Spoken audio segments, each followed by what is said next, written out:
And anyone who tries to deny must be out of their mind.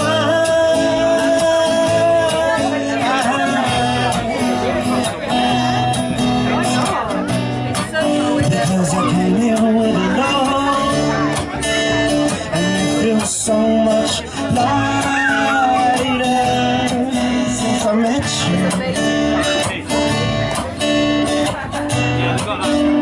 And honey, you should know that I can never go on without you.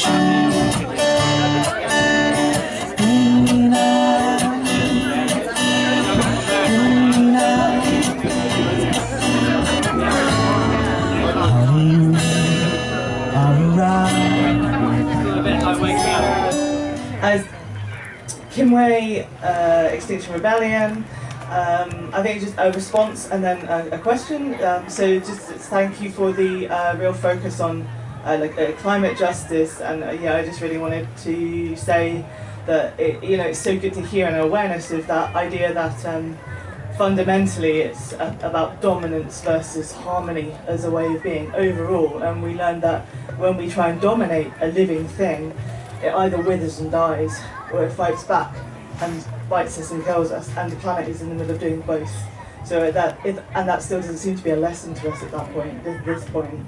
And then the question really is around, do we have an example of a sea change or like a successful campaign where there's been a 360-degree media lock-in on what it will report, as in we're not seeing that effect where we're persecutors as climate activists, and there's some channel of media that can effectively put that out, such as the outrage that responds to the persecution of the 5 years in prison or the 3 years in prison. I don't see it there in the way that I have with other campaigns that I've studied. I guess I'm not knowledgeable enough to know, is this a brand new level of not being able to get through to the press, or is it something that's been seen before, for example with the suffragettes, and is there a way that you see of breaking through that layer? There actually has been some interesting stuff in the right-wing press about this. There have been articles in the Times, for example, saying,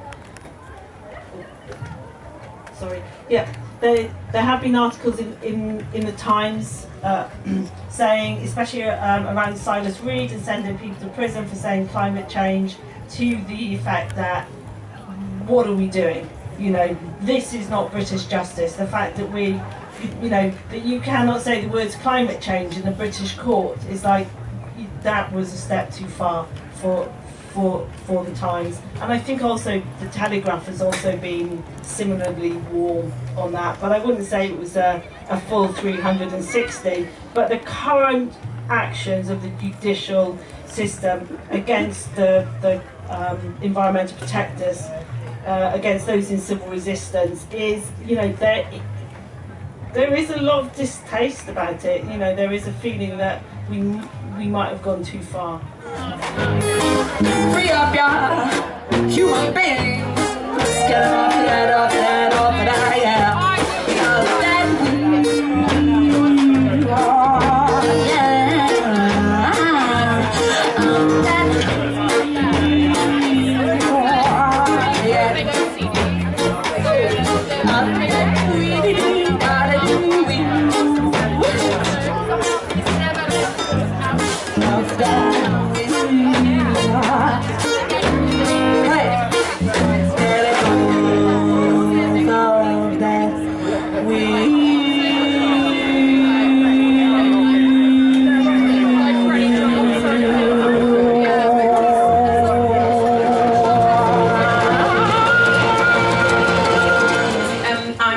Green councillor for 5 years now. And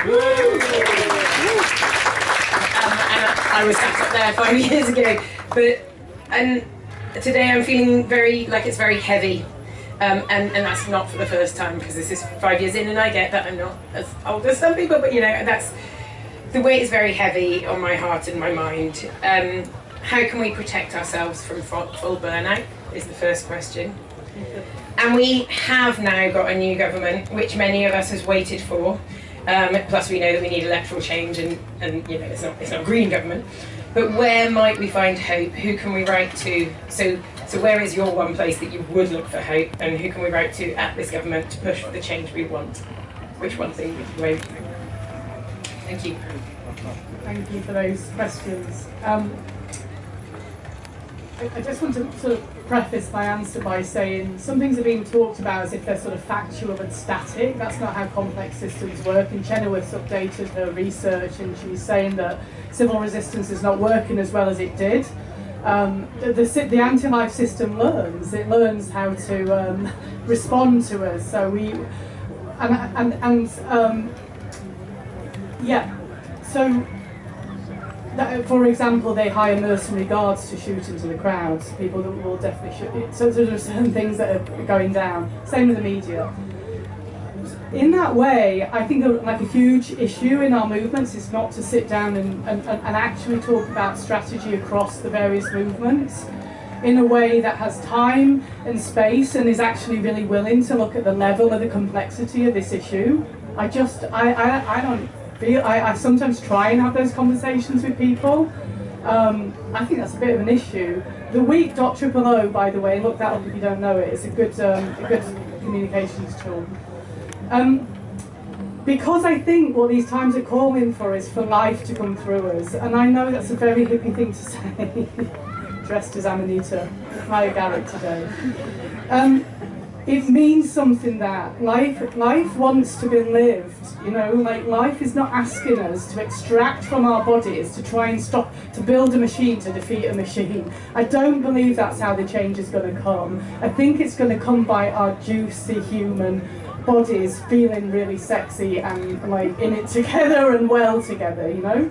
And sometimes it's hard, don't get me wrong, sometimes it needs discipline. So there's a very foundational thing that the systems of oppression do, which is to stop us listening to our bodies. And I think that our bodies, menopausal women especially, but will not let you not listen anymore, right? So you know, sister, you know how it is. You've got to listen to your body when it's telling you no, this isn't right, we need to talk. So I find hope in that. I felt deeply hopeful meeting the resistance struggles in West Africa because, and just to do a short version of the talk from 2 PM on Sunday, a just transition will happen when the Global South says you're not having our stuff. You're not paying your debts, we're not paying, and you're not having our stuff. And that's happening in Mali, Burkina Faso, and Niger. And the bit of our movement that I know best that's been trying to amplify those struggles has been marginalised, not okay. Like, so that's one of the most hopeful things, is that we have to get our heads a bit out of our global north arses. And I've had it up there a lot, so just saying, I've modelled it well. And have a look what's happening across the world. It's still going to be a shit show. It's not about that for me. We're all going to die anyway, aren't we? But why don't we live while we're alive, right?